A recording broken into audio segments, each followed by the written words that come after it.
Nós queremos também lembrar que no dia 30 de novembro, nós vamos ter aqui a formatura dos nossos alunos do curso de Visão Celular, Ensino à Distância, e será numa terça-feira.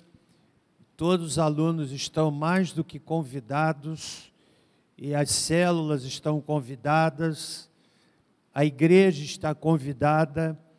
Vamos ouvir aqui o nosso professor, pastor Joubert, que vai trazer a palavra naquela formatura. Estou certo, Pedro, né? Vem com a sua esposa, a irmã Gisele também deve vir, e vai ser uma coisa muito linda. Quantos aqui fizeram o curso? Levante a mão. Olha, então, aguardo você no dia 30 de novembro para a formatura. Vai ser muito lindo, com certeza. Meus irmãos, eu quero nessa noite trazer uma palavra que é muito mais uma palavra para os crentes. Uma palavra de exortação. É um assunto sobre o qual nós já conversamos em época bastante distante. E eu quero lhe convidar a abrir a sua Bíblia na carta de Paulo aos Gálatas, no capítulo 1. Gálatas, capítulo 1. Nós vamos ler todo o capítulo, são 24 versículos, e eu quero desde já lhe encorajar a manter a sua Bíblia aberta, porque nós vamos extrair do texto os argumentos da nossa meditação. A palavra de Deus diz assim, Gálatas capítulo 1. Paulo, apóstolo, não da parte de homens, nem por homem algum, mas por Jesus Cristo e por Deus Pai, que o ressuscitou dentre os mortos, e todos os irmãos que estão comigo às igrejas da Galácia. Graça a vós e paz da parte de Deus, nosso Pai, e do nosso Senhor Jesus Cristo, o qual se deu a si mesmo por nossos pecados, para nos livrar do presente século mau, segundo a vontade de Deus, nosso Pai, a quem seja glória para todo sempre. Amém. Admira-me que tão depressa estejais passando daquele que vos chamou na graça de Cristo para outro evangelho, o qual não é outro, mas há alguns que vos inquietam e querem transtornar o evangelho de Cristo. Mas, ainda que nós mesmos, um anjo do céu, vos anuncie outro evangelho, além do que já vos anunciamos, seja anátema. Assim, como já vô-lo dissemos, agora de novo também vô-lo digo, se alguém vos anunciar outro evangelho, além do que já recebestes, seja anátema. Persuado eu agora a homens ou a Deus? Ou procuro agradar a homens? Se estivesse ainda agradando aos homens, não seria servo de Cristo. Mas faço-vos saber, irmãos, que o evangelho que por mim foi anunciado não é segundo os homens. Não o recebi, nem aprendi de homem algum, mas pela revelação de Jesus Cristo. Pois já ouvistes qual foi antigamente a minha conduta no judaísmo, como sobremaneira perseguia a igreja de Deus e a assolava. E na minha nação excedi em judaísmo a muitos da minha idade, sendo extremamente zeloso das tradições de meus pais. Mas quando aprouve a Deus, que desde o ventre de minha mãe me separou e me chamou pela sua graça revelar seu Filho em mim, para que o pregasse entre os gentios.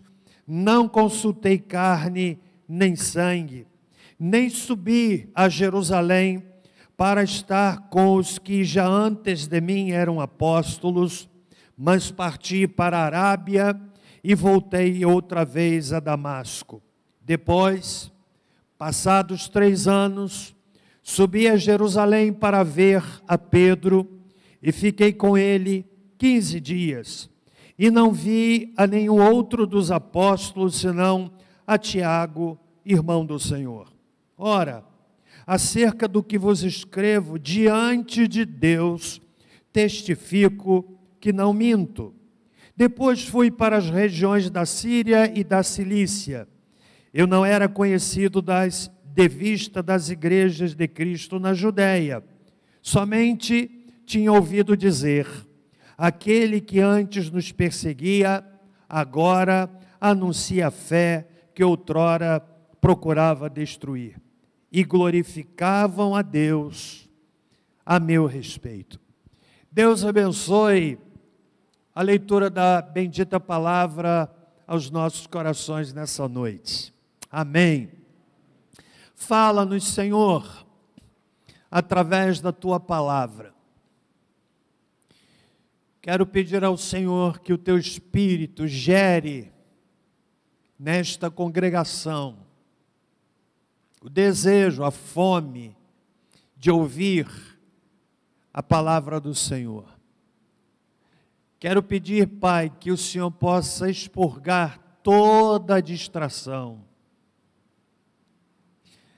e que a palavra flua, que o Senhor possa esconder o Teu servo atrás da cruz de Cristo, falando também àqueles que nos ouvem em casa, em nome de Jesus.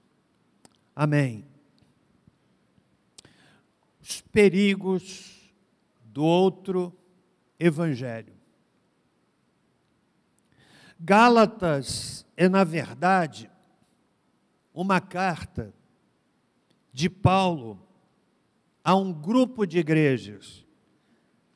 Isto porque era termo usado para identificar uma região da Ásia Menor, incluindo cidades como Antioquia, Icônio, Listra e Derbe. O pano de fundo, o ambiente gerador desta carta, era a pressão que os judaizantes presentes na igreja, judeus convertidos à fé cristã, e este grupo buscava esvaziar a suficiência de Cristo para a justificação e salvação pela fé, através do ensino de que os gentios, ou seja, o não-judeu, que se convertesse, precisava, na verdade, se submeter às leis de Moisés, antes de efetivamente se tornarem cristãos. E este ensino, que se alastrava, trazia consigo implicações perigosíssimas. Esta proposta significava esvaziar a cruz de Cristo, esvaziar a doutrina da graça. E isso representava um outro evangelho.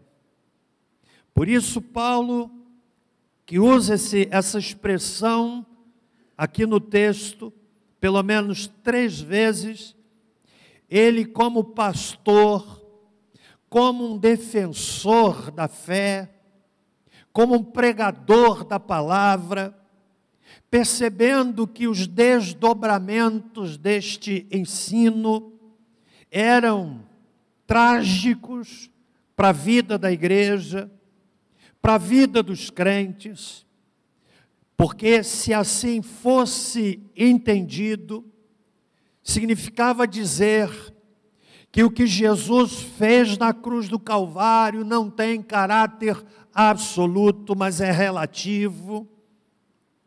E Paulo, na sua autoridade pastoral, investido da unção que Deus lhe deu, escreve esta carta para alertar aquelas igrejas, para orientá-las, para, por assim dizer, trazer as coisas para o seu devido rumo.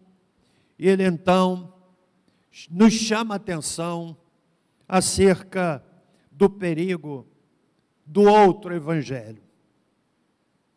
Há um evangelho de Cristo, mas há outro evangelho que não é de Cristo.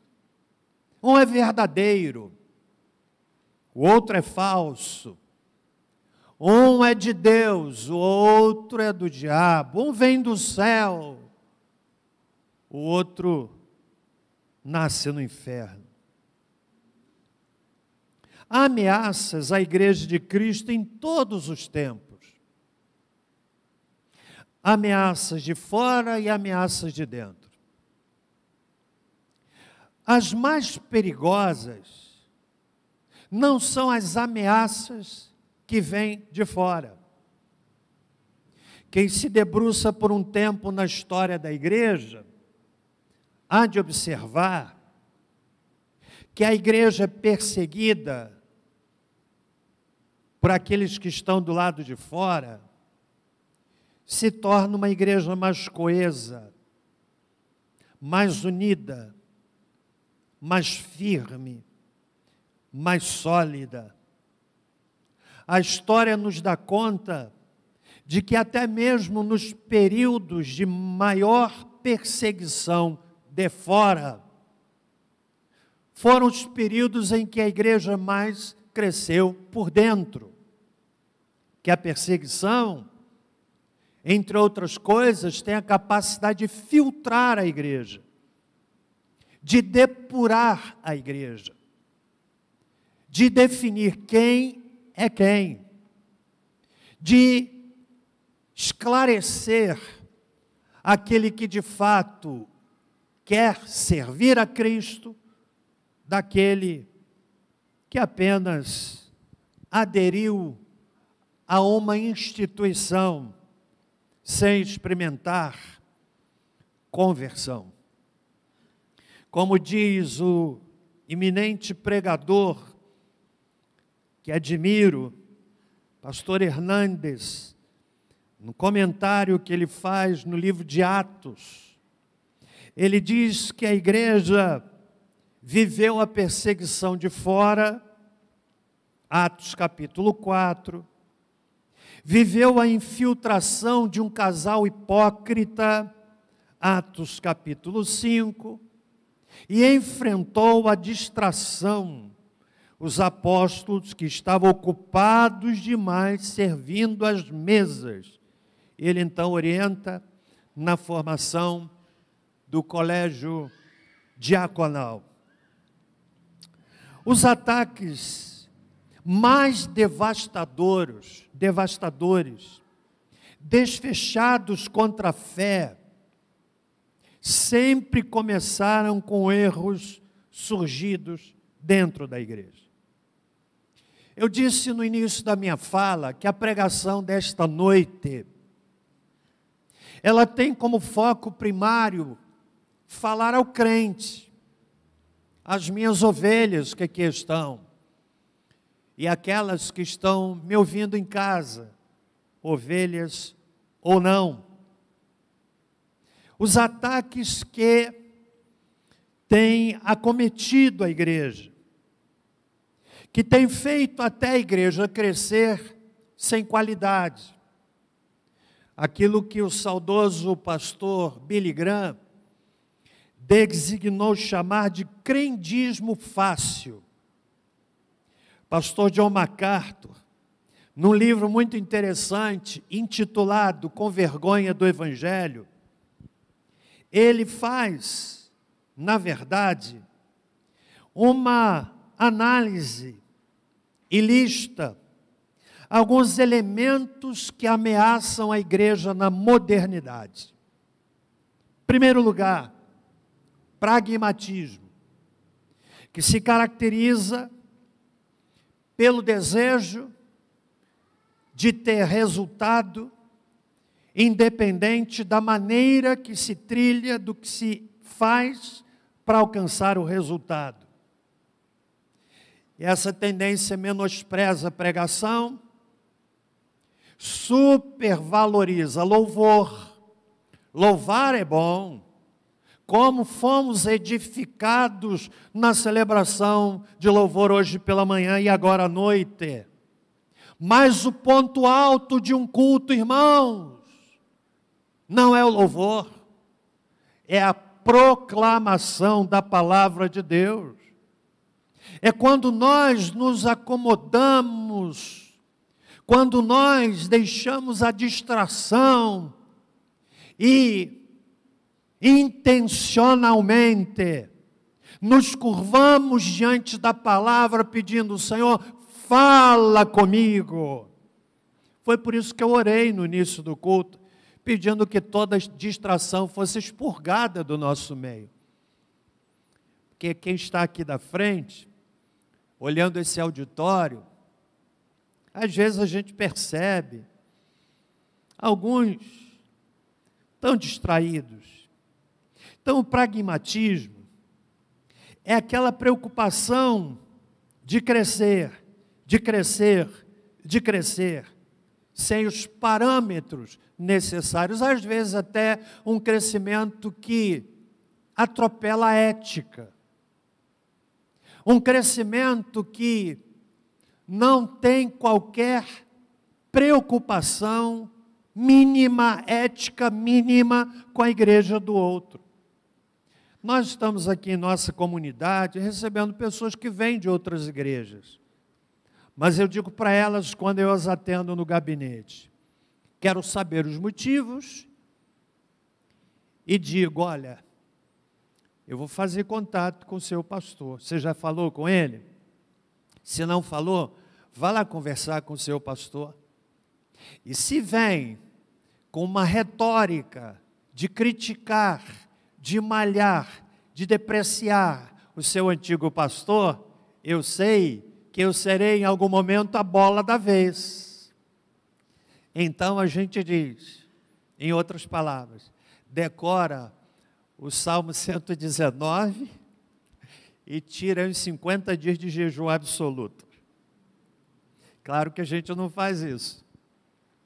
Mas há uma segunda tendência que o pastor John MacArthur descreve, e eu preciso dessa introdução para que você compreenda o que é que nós vamos extrair da Bíblia sobre os perigos do outro evangelho. Ele fala do modernismo, propõe uma teologia liberal, relativiza a Escritura. Essa tendência modernista, ela está gritante nesses dias. A palavra de Deus tem deixado de ser a única regra de fé e prática. E alguns até sugerem que a Bíblia precisa ser atualizada. Que absurdo! No bojo dessa compreensão está uma teologia liberal que alarga os parâmetros de moralidade, que não reconhece aquilo que a Bíblia diz na sua inteireza. E em terceiro lugar, ele destaca um outro perigo que ronda a igreja contemporânea: pragmatismo, modernismo e, em terceiro lugar, o emocionalismo. Sabe o que é isso? É aquela compreensão de que a igreja poderosa é aquela que eu sinto. É a igreja do reteté. E eu tenho que sentir. E tenho que rodar. E tenho que cair. Aí o indivíduo vem numa igreja como esta ele diz assim: que igreja fria. Que igreja fria. Agora guarde o que eu vou dizer para você, meu irmão querido. A pessoa cansa de rodopio, cansa de canela de fogo, cansa de cair, porque o indivíduo quer conteúdo, compreende? Mas ele fala isso. É o subjetivismo, esse emocionalismo, que patrocina as aberrações e os testemunhos mais esquisitos. Às vezes a gente ouve algum testemunho que é mais testemunho do que testemunho. Porque o que importa é sentir. Claro, o culto ele tem um aspecto emocional. Pode ser coisa mecânica. A gente precisa sentir a presença de Deus, sim. Quantas vezes ali eu me debruço, eu choro, cantando uma canção, e com a máscara a gente chora até com mais facilidade, porque já sai com o rosto, já fica ali sequinho. Quantas vezes eu sinto a presença de Deus e eu começo a glorificar a Deus por trás da máscara, exaltando o nome do Senhor. O culto tem sim a sua dimensão da emoção, mas não é o aspecto mais importante. Compreende? Eu fico pensando, irmãos, nesses dias de tanto questionamento da fé, se o crente não fundamentar a sua convicção na Escritura, ele não tem argumento. Lá na faculdade, ele ouve um professor falando uma série de asneiras, e ele não tem argumento.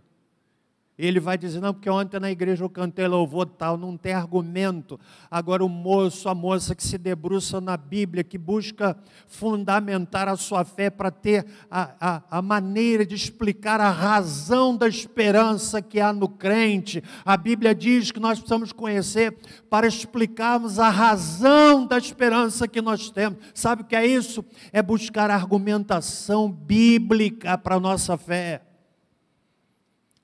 Então há essa tendência. Paulo está dizendo aqui, irmãos, admira-me, diz o verso 6, que tão depressa estejais passando daquele que vos chamou na graça de Cristo para outro evangelho. Estão comigo até aqui nessa introdução? E eu quero destacar quais são as marcas, quais são os perigos do outro evangelho. Primeiro lugar, primeiro perigo. Perigo de deixar o evangelho da graça. No versículo 6, admira-me, ou seja, estou surpreso, que tão depressa estejais passando daquele que vos chamou na graça de Cristo para outro evangelho. O evangelho da graça ensina que o que Deus faz por nós não é por mérito nosso. O evangelho da graça ensina que o que Deus faz por nós é por causa de Jesus. Deixar o evangelho da graça é compreender equivocadamente que Deus faz alguma coisa por nós porque nós merecemos. Isso é aquilo que Dietrich Bonhoeffer, um teólogo luterano, que morreu em 9 de abril de 1945, definiu como graça barata. Ele disse o seguinte: Seu argumento era pôr em evidência o que significa professar uma fé abstrata, legalista e desencarnada do verdadeiro compromisso e da transformação que Jesus exige com o coração do reino de Deus para os seus seguidores. Uma fé que não toca a alma nem a consciência. Um cristianismo sem Cristo, sem cruz, é uma fé estéril, inútil e vazia, porque ao final não é sustentável. E ele disse que essa fé que abandona a graça é graça barata. Graça barata, dizia ele, é a pregação do perdão sem arrependimento. É o batismo sem a disciplina de uma congregação. É a ceia do Senhor sem confissão de pecados. É a absolvição sem confissão pessoal. A graça barata é a graça sem discipulado. A graça sem cruz. A graça sem Jesus Cristo vivo e encarnado. Meus irmãos, o outro evangelho afasta a graça. Há pessoas que fazem a oração que encarna essa compreensão. Você já ouviu alguém orar assim? Senhor, me concede isso e aquilo segundo o meu merecimento. Olha a compreensão. Me concede isso ou aquilo segundo o meu merecimento. Querido, eu quero lhe dar uma notícia, não fica aborrecido comigo. Você sabe o que é que você merece? É o subsolo, é o porão do inferno. Merece o quê? Pecador, como eu. Nada merecemos de Deus, mas quando o indivíduo diz, Senhor, segundo o meu merecimento, porque ele está entendendo outro evangelho e não o evangelho da graça de Deus, que faz por nós, sem que nós mereçamos. Então esse é o primeiro perigo do outro evangelho, afasta a graça. Estão comigo até aqui? Eu estou expondo a Bíblia. Segundo perigo do outro evangelho, interessante que Paulo usa 3 vezes essa expressão. No verso 6, no verso 7, aliás, no verso 8 e no versículo de número 9. Ele fala outro evangelho, outro evangelho, outro evangelho. Ele está surpreso, está perplexo com aquelas igrejas. Ele diz, eu estou perplexo. Admira-me que vocês tenham deixado o evangelho da graça e tenham aderido a outro evangelho. O segundo perigo desse outro evangelho é o perigo da deformação da fé. Meus irmãos, aí no verso 7, quero chamar a sua atenção para uma palavra. Paulo continua na sua exposição, dizendo que o evangelho de fato é verdadeiro, mas o outro é aquele que inquieta. Ele diz aí que há pessoas que querem transtornar o evangelho de Cristo. Você sabe o que é transtornar? É corromper, é deformar. O evangelho de Cristo é claro, simples. Há um Deus que ama, o homem é pecador, Jesus morreu na cruz para salvá-lo, e todo aquele que nele crê tem o perdão dos pecados e é salvo. Simples assim. Simples assim. Deus amou o mundo de tal maneira. A síntese do evangelho verdadeiro é esta: Deus amou o mundo de tal maneira. Deu seu Filho Jesus Cristo, para que todo aquele que nele crê, não pereça, mas seja salvo. Simples assim. Mas o outro evangelho corrompe, deforma. Quero que você entenda que ninguém pode ser justificado diante de Deus, senão por meio de Jesus Cristo. Paulo fala sobre isso, por exemplo, em 2 Coríntios 5,19. Deus estava em Cristo reconciliando consigo o mundo. Ele fala o mesmo em Tito, capítulo 2, verso 11. A graça de Deus se manifestou, trazendo salvação a todos os homens. Mas o outro evangelho transtorna, inquieta, confunde. E Paulo nos alerta com relação a isto. Amém, meus irmãos? Estão comigo até aqui? Terceiro lugar, qual é o terceiro perigo do outro evangelho?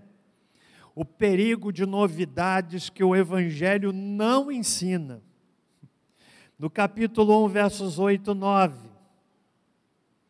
Mais ainda que nós mesmos, ou um anjo do céu vos anuncie outro evangelho, além do que já vos anunciamos, seja anátema. Assim como já vos dissemos, agora de novo também vos digo, se alguém vos anunciar outro evangelho, além do que já recebeste, seja anátema, seja maldição. O outro evangelho abre espaço para esquisitices. Aconteceu lá nos Estados Unidos há uns anos atrás. Numa dessas celebrações carregadas de emoção, um pastor levou uma serpente. Leu Marcos, o último capítulo de Marcos, quando diz lá, pegarão as serpentes e elas não matarão. E ele levou uma serpente. E o culto cheio de emoção. E todo mundo olhando. E ele então brincava com aquela serpente. Mas em dado momento, a serpente o atingiu. E ele foi picado pela serpente. Largou a serpente, começou a passar mal. A igreja se mobilizou, levou o pastor para o hospital, mas não adiantou. Morreu. Esquisitices. Qualquer ensino. Nessa noite eu estou ensinando a congregação à luz da palavra de Deus. Você podia dizer um amém, irmão. Esse amém preguiçoso. Qualquer ensino que aponte para algo que os apóstolos nunca ensinaram, que os primeiros cristãos nunca descobriram, que os grandes homens de Deus no passado nunca pregaram, é esquisitice, é outro evangelho. Há pessoas que por motivos de carências emocionais, falta de conhecimento e discernimento bíblicos, se tornam inclinadas a esse outro evangelho. E o que tem de esquisitice, senhoras e senhores? O que tem de esquisitice? De novidades. Mas Paulo está dizendo, se até um anjo aparecer e pregar um outro evangelho, além daquele que nós já anunciamos, Paulo é claro, é cirúrgico, seja anátema. Não cabe esquisitice. O que tem de gente dizendo que vê anjo aqui e ali? É muito estranho. Está entendendo? Quarto lugar, são 5 itens, e eu vou para o quarto. Qual é o quarto perigo? É o perigo do humanismo. Perigo do humanismo. Versos 11 e 12. Paulo diz assim: mas faço-vos saber, irmãos, que o evangelho que por mim foi anunciado não é segundo os homens. Não o recebi, nem aprendi de homem algum, mas pela revelação de Jesus Cristo. Paulo está dizendo que eu estou pregando, não recebi de homens. Humanismo, na verdade, foi um movimento filosófico e literário que surgiu nos séculos 14 e XV. E ele significa, de fato, a base do raciocínio é a seguinte: é que o homem é o centro de todas as coisas. O homem é o centro de todas as coisas. É uma visão antropocêntrica. Na Idade Média, a visão era teocêntrica, Deus no centro. Agora, esse humanismo está mais presente do que possamos imaginar. Haja vista a tietagem que se faz com muitos cantores e cantoras. Não importando a vida privada que tem. Celebramos os homens. Talvez, se Paulo estivesse entre nós nesses dias, ele não fosse convidado para pastorear muitas igrejas.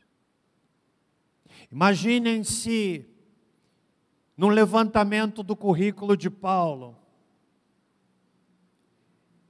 e tivéssemos ciência de que ele esteve preso por causa do Evangelho. Imaginem uma reunião de uma comissão de sucessão pastoral com o candidato Paulo de Tarso. E perguntasse a ele: Paulo, o que você vai pregar? Ele disse assim: meus irmãos, eu não vou pregar o que vocês querem ouvir, não. Mas eu vou pregar tudo que Deus me mandou pregar. E não me importa se vai aborrecer vocês.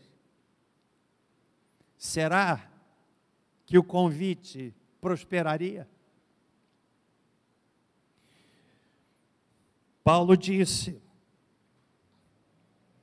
eu não procuro agradar aos homens. Não procuro agradar aos homens. Está aí no versículo 10. Claro, isso não significa ser grosso. A meta do homem e da mulher de Deus deve ser agradar ao Senhor. E tão somente a Ele. E ele diz mais, está aí no versículo 10. Se estivesse ainda agradando aos homens, não seria servo de Cristo. Meus irmãos e minhas irmãs, o outro evangelho põe o homem no centro. O evangelho de Cristo põe Deus no centro. Nós acabamos de cantar a Ele a glória, a Ele a glória, a Ele a glória. Ah, meus irmãos e minhas irmãs, quanto mais entendermos isto, tanto mais o verdadeiro evangelho será proclamado. Amém? Vamos para o quinto item.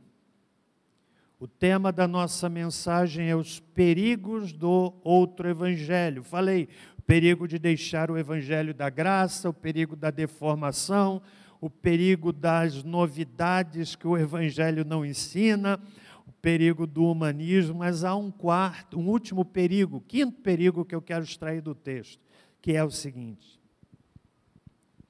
o perigo do evangelho da conformação e não da transformação. Alguém disse que muito do crescimento evangélico tem sido um crescimento por adesão e não por conversão. Às vezes há pessoas que se batizam e nem sabem por que estão se batizando. Adesão, mas não conversão. O outro evangelho diz, pouco importa, mas o evangelho de Jesus diz, tudo importa. E Paulo corrobora essa visão, investindo a maior parte deste capítulo, dando o seu testemunho pessoal. Se não, vejamos, versículo 13. Pois já ouvistes qual foi antigamente a minha conduta no judaísmo, como sobremaneira persegui a igreja de Deus e a assolava.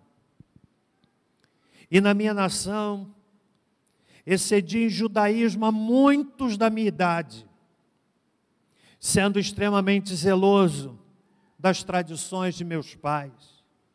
Mas, quando aprouve a Deus, que desde o ventre de minha mãe me separou, e me chamou pela sua graça, revelar seu Filho em mim, para que o pregasse entre os gentios, não concitei carne nem sangue, nem subi a Jerusalém, para estar com os que já antes de mim eram apóstolos, mas parti para a Arábia e voltei outra vez a Damasco.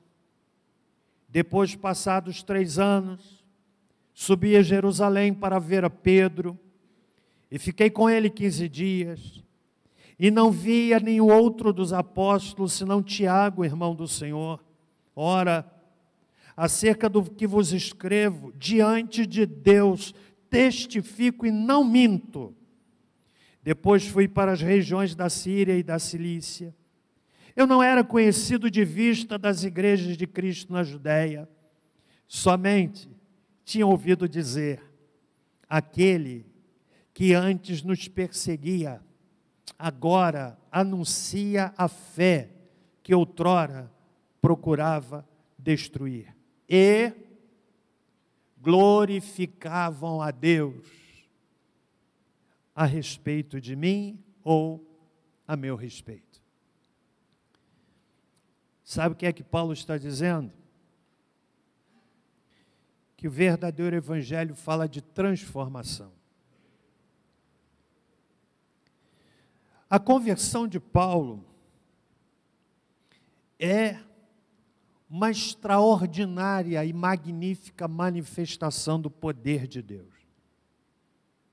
Se você tem na sua família alguém que tem se mostrado tão duro para o evangelho, aquele esposo, aquela esposa, que vendo a sua conversão, cria dificuldades, diante da primeira falha dentro de casa, está pronto a dizer, mas você não é crente? Você que tem alguém na sua relação de amizade, de familiar, que se mostra tão duro para o evangelho, eu quero lhe dizer que a conversão de Paulo e o testemunho que ele dá se constitui em uma eloquente e extraordinária inspiração para você continuar orando, porque não há nenhum coração que não possa ser tocado pelo poder do Espírito Santo. Não há. Seja a pessoa mais dura. Pensa em Paulo, ele perseguia a igreja. Perseguia a igreja. Dia desse eu vi um vídeo que me mandaram, não sei se na Bolívia ou na Colômbia, um moço com uma caixa de som pendurada nas costas, com a Bíblia aberta, e ele pregando, e saiu alguém e começou a bater nele, e batia, e ele dizia: você está me batendo porque eu estou pregando o Evangelho. E ele disse assim: mas Deus ama você, mas Deus pode mudar a sua vida. E o camarada batia, mas ele não se calava. E chegou o momento que o camarada parou de bater e foi embora. Ele continuou pregando. Talvez alguns de nós jogassem a caixa de som em cima do outro. Ele não. O que eu quero dizer é que o verdadeiro Evangelho fala de transformação. E Paulo não só dá o seu testemunho aqui, meus irmãos, mas ele o reforça escrevendo aos Coríntios, na segunda carta, capítulo 5, verso de número 17, quando diz assim: se alguém está em Cristo, nova criatura é. As coisas velhas já passaram, eis que tudo se fez novo. É uma palavra que vem embasada na sua própria experiência, de quem perseguia, de quem maltratava, de quem entrava nas casas, de quem arrastava pessoas para o martírio, de quem testemunhou o primeiro martírio de Estevão, guardava as roupas daqueles que apedrejavam Estevão, transpirando ódio, mas Deus alcançou este homem e de perseguidor veio a ser um perseguido por causa do Evangelho. Este mesmo Paulo, meus irmãos, e eu caminho para o fim, que diz no capítulo 6 desta carta, no versículo de número 15, em Cristo Jesus, nem a circuncisão, nem a incircuncisão tem valor algum, mas sim o ser uma nova criatura. O outro evangelho diz assim: vem do jeito que está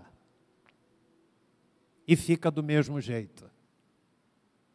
O evangelho da graça diz: vem do jeito que você estiver, mas Deus vai mudar você, vai fazer de você uma nova criatura. Vai fazer de você uma nova criatura. Esse é o evangelho que Paulo pregou, que me alcançou, que tem alcançado pessoas em vários lugares, de várias idades, pessoas que nós não podemos imaginar se rendendo a Cristo. Eu tenho tido o privilégio de estar servindo a Deus aqui nesta igreja, 43 anos, completar-se agora em março, querendo Deus. 44 anos caminhando aqui nas ruas de Barra do Piraí. E essa caminhada longeva permite que nos lembremos de pessoas que conhecemos lá atrás. Gente que odiava a igreja, gente que zombava dos crentes. E é muito interessante, porque vindo de casa para cá, eu passo necessariamente na rua que eu chamo a Rua dos Crentes, Moreira dos Santos. Quantas igrejas? E é muito lindo. Agora não tanto por conta da pandemia, mas ver crente indo, crente vindo, com Bíblia pequena, com Bíblia grande, de terno, mais esporte, jovens, idosos, mulheres, mulheres com saia comprida, mulheres com saias não tão compridas, algumas que não vale nem citar. Mas vendo aquelas pessoas, e eu ficava pensando assim, aquele é crente. Aquele outro que eu lembro que da cidade agora é crente. E mais outro, e mais outro, e mais outro, e mais outro. Aí eu fico pensando, o poder do Evangelho de Jesus. Vários aqui são verdadeiros milagres de Deus. Quem é que pode dizer assim, pastor, eu sou um improvável que Deus alcançou? Levanta a mão, olha. Essa é a mensagem do verdadeiro Evangelho. Vamos ficar em pé.